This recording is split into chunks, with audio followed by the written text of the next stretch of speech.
Ma belle-mère n'a jamais su que c'était moi qui soutenais toute sa famille, jusqu'au jour où je suis rentrée chez moi avec mon fils de 4 ans, et que j'ai trouvé toutes nos affaires sur le trottoir.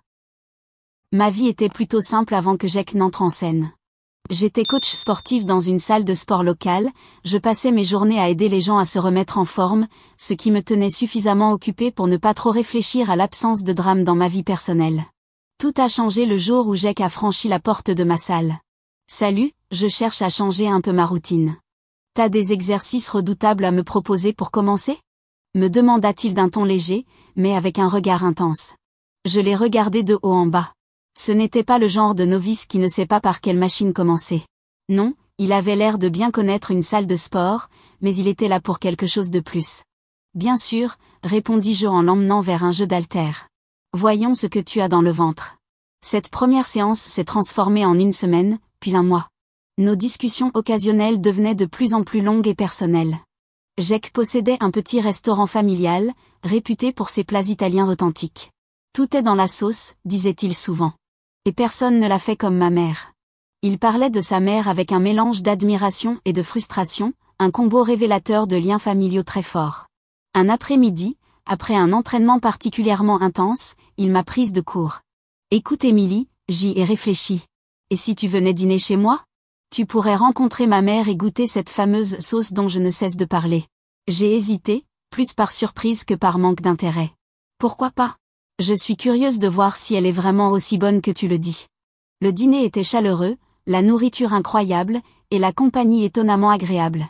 Sa mère, Anna, était tout sourire et rire généreux, bien que son regard semblait m'évaluer à chaque instant. Sa sœur cadette, Sophia, est également passée. Elle avait une présence plus piquante, ses paroles étaient vives et tranchantes. Alors Émilie, Jack nous dit que tu es une vraie gourou du fitness, lança Sophia, un petit sourire en coin en regardant mes muscles que j'avais mis tant de temps à sculpter. Tu t'occupes aussi des cas désespérés ou tu te contentes d'améliorer les gens déjà en forme? J'ai ri, prenant la pique avec calme. Je pense que tout le monde a du potentiel. Tout est une question de motivation. Jack est devenu un pilier durant cette période. Toujours présent à la même heure, toujours une excuse pour parler un peu plus longtemps. Tu sais, je n'ai jamais cru au destin ou à ces trucs-là, m'a-t-il avoué un soir alors qu'on fermait la salle. Mais en te rencontrant, peut-être que je me suis trompée. Ces mots avaient ce charme un peu maladroit, sincère. C'était rafraîchissant. Malgré la petite voix dans ma tête qui me conseillait d'y aller doucement, je suis tombée amoureuse de lui, vite et fort. Comme une débutante soulevant trop lourd sans assistance. Un soir glacial, alors que nous marchions vers nos voitures, il s'est arrêté, l'air grave. Émilie, je suis pas douée pour les discours. J'ai pas de phrases toutes faites, mais je t'aime bien. Beaucoup. Qu'est-ce que tu dirais si on rendait ça officiel? C'était direct, sans détour. Pas de jeu. C'était Jack, tout simplement. J'ai souri, le cœur battant. Je dis oui. Voyons où ça nous mène. Et juste comme ça, je n'étais plus seulement la coach du coin. J'étais la copine de Jack, puis sa femme. Emménager chez la mère de Jack juste après notre mariage, ce n'était pas exactement ce que j'imaginais pour notre conte de fées. Jack disait que c'était important pour lui à cause des liens familiaux, mais vivre avec sa mère Anna et sa sœur Sophia a été difficile dès le début. Elles ne cachaient pas leur mécontentement de me voir intégrer la famille, et l'ambiance devenait de plus en plus tendue. La maison était toujours en ébullition, et bizarrement, je me retrouvais avec la majorité des corvées. Après de longues heures à la salle, je rentrais pour faire face à une liste interminable de tâches. La vieille machine à laver était une horreur. Elle tombait en panne si souvent que j'en venais à plaisanter qu'elle avait quelque chose contre moi. Mais personne ne semblait s'en soucier, surtout pas Anna ou Sophia. Je me souviens d'un soir, après le dîner, j'essayais encore de réparer cette maudite machine, et je les ai entendues dans la cuisine. Elle sait même pas ce qu'elle fait, riait Sophia, sans faire l'effort de baisser la voix. Tu vas voir qu'elle va nous inonder le sous-sol. Leur rire résonnait dans le couloir, plus blessant que je ne voulais l'admettre. J'ai serré les dents, me concentrant sur la réparation. Ce n'était pas que la machine. C'était tout. De la cuisine au ménage, tout ce que je faisais devenait une blague pour elle. La cuisine, c'était le pire. La cuisine italienne était sacrée dans cette maison, et mes essais étaient visiblement des sacrilèges. Je suivais les recettes d'Anna à la lettre, mais rien ne semblait convenir. Un soir, alors que je peinais avec une simple sauce pour les pâtes, Sophia est apparue dans l'encadrement de la porte. C'est censé ressembler à ça? A-t-elle demandé avec ce sourire moqueur. Ça n'a rien à voir avec celle de maman. J'ai serré les dents en remuant la sauce qui refusait d'épaissir. J'essaie de faire de mon mieux. Peut-être que ton mieux n'est pas suffisant, t'as pensé à ça? J'avais envie de répliquer, de me défendre, mais à quoi bon? Ça ne changerait rien. Et Jack, quand il était là, semblait rapetisser un peu plus à chaque remarque de sa mère ou sa sœur. Il ne me défendait jamais. Son silence était aussi bruyant que leurs moqueries. Laisse tomber, Émilie, me disait-il plus tard, d'un ton calme. Ça ne vaut pas le coup de faire des histoires. Les dîners étaient une épreuve. Je posais les plats sur la table en espérant un moment paisible, mais c'était comme s'asseoir dans une fosse aux lions. Tu sais, en Italie, ils t'auraient sûrement banni de la cuisine pour ça, plaisantait Anna en goûtant mon plat, les autres riant avec elle. Ouais, reste dans ce que tu connais, le sport, ajoutait Sophia en me passant le sel, comme si c'était une offrande de paix que je ne méritais pas. Je hochais la tête, souriais, et j'avalais ma frustration, comme la sauce qui ne voulait jamais prendre. Vivre avec la famille de Jack, c'était comme mener une bataille quotidienne sans aucune préparation. Et plus ma grossesse avançait, plus les tâches ménagères, déjà lourdes, devenaient insupportables.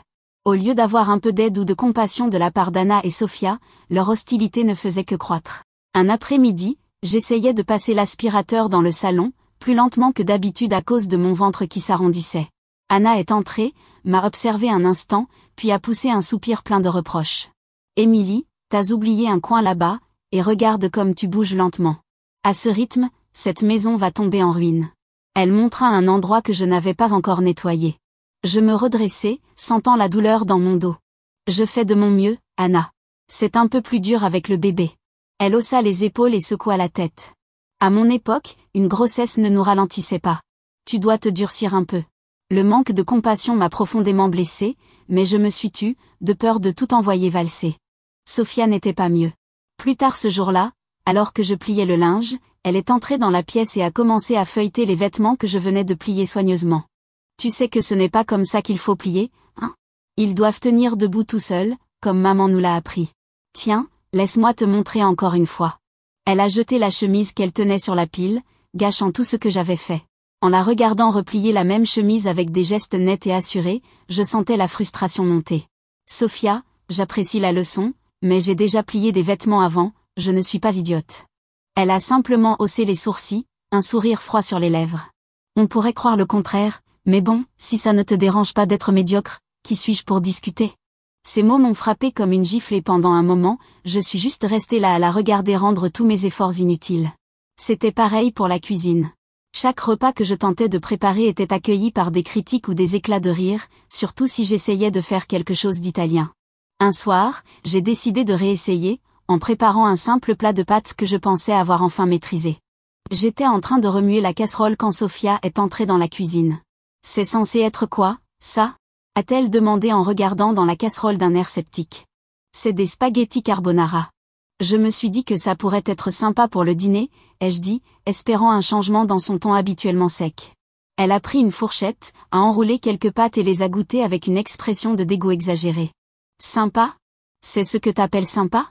Moi je donnerais même pas ça au chien, c'est complètement raté. » J'ai claqué le couvercle de la casserole un peu plus fort que nécessaire. « Eh bien, c'est ce qu'il y a pour dîner, donc si ça ne te plaît pas, t'es libre de cuisiner autre chose. » La tension dans la maison grandissait chaque jour, et l'absence de Jack n'aidait pas. Il était toujours au restaurant, toujours occupé, et quand il était à la maison, il évitait les conflits. Chaque fois que j'essayais de lui parler du traitement que sa mère et sa sœur me réservaient, il soupirait simplement et disait « Je sais que c'est dur, Émilie, mais essaie de tenir bon. Elles finiront par t'apprécier. Il faut juste leur laisser du temps. » Après la naissance de mon fils, j'espérais que les choses s'amélioreraient, mais la réalité fut tout le contraire. J'avais pris pas mal de poids pendant la grossesse, ce qui est devenu leur nouvelle source de moquerie. « Regarde tout ce qu'elle mange », rigolait Anna alors que j'essayais de me nourrir suffisamment pour l'allaitement. « Tu nourris un enfant ou une armée entière ?» Un jour, alors que j'allaitais mon fils dans le salon, j'ai entendu Sophia imiter le meuglement d'une vache depuis la cuisine. Le son m'a transpercée et les larmes me sont montées aux yeux. C'était clair qu'elle me voyait comme rien de plus qu'une vache, un outil pour nourrir mon enfant.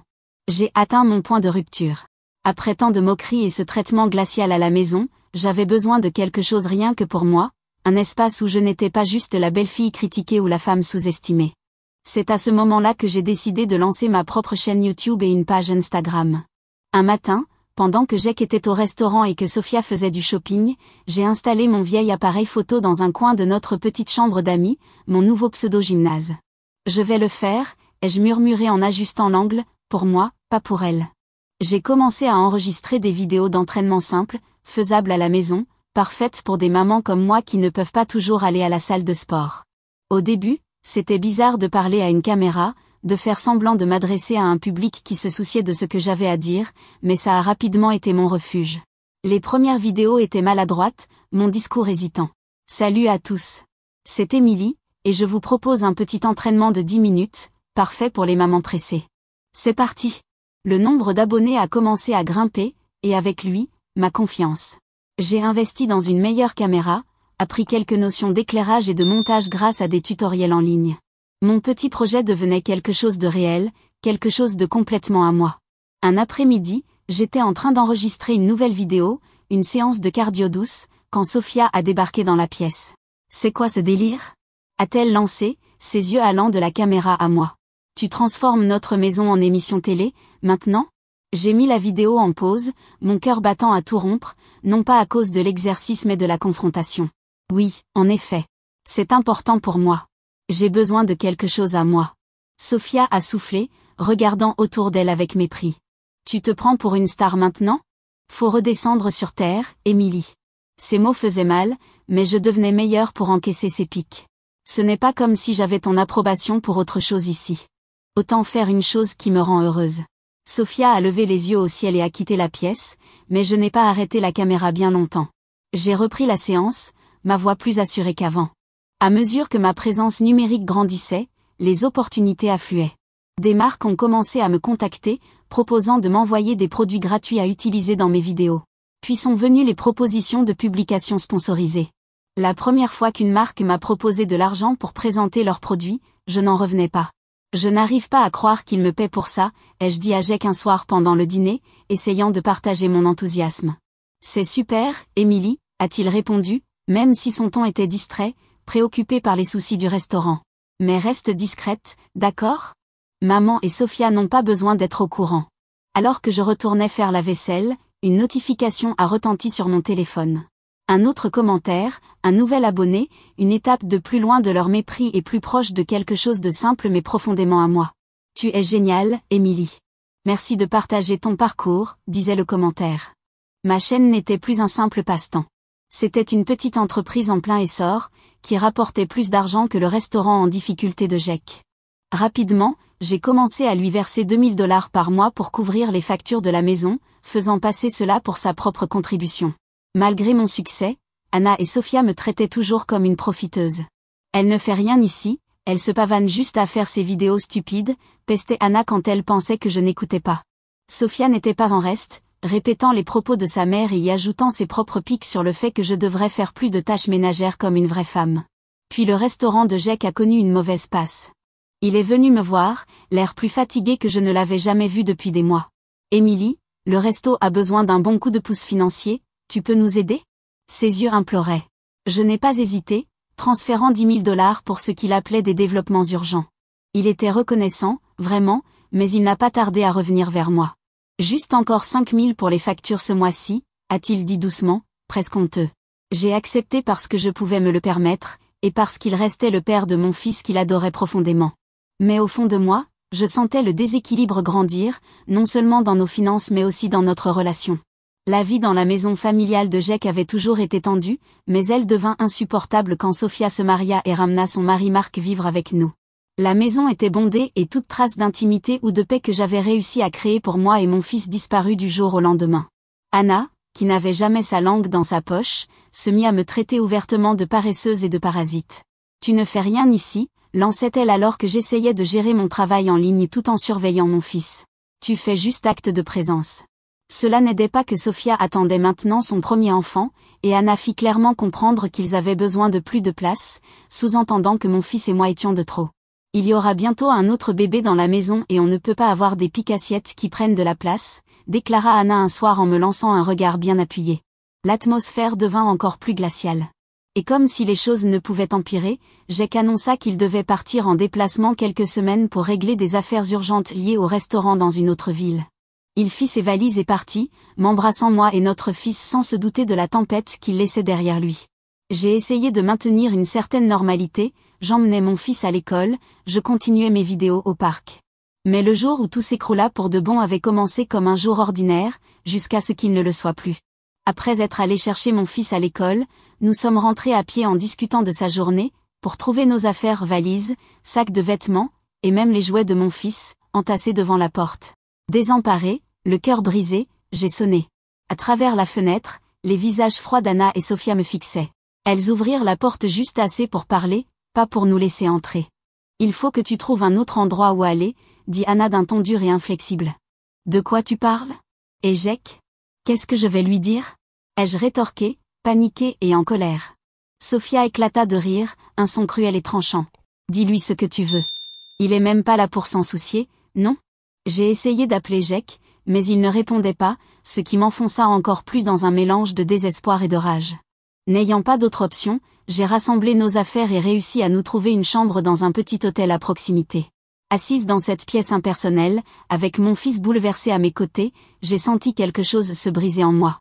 Ce n'était pas une simple retraite temporaire, c'était une expulsion forcée d'une vie que je ne pouvais plus supporter. À peine avais-je fini de déballer l'essentiel que mon téléphone vibra, un message de Sophia, ce qui était étrange car on ne se parlait presque jamais directement depuis le conflit. Son message était étonnamment enjoué. « Tu veux peut-être voir ce que ton cher mari est en train de faire ?» Un lien l'accompagnait. Curieuse, le cœur serré par l'angoisse, j'ai cliqué. Cela m'a redirigé vers une page sur les réseaux sociaux remplie de photos de Jake. Des photos montrant qu'il n'était pas en voyage d'affaires comme il le prétendait, mais qu'il profitait de dîners romantiques et de promenades sur la plage avec une autre femme. La dernière photo datait de la veille. Je suis restée là, figée, le téléphone glissant presque de ma main.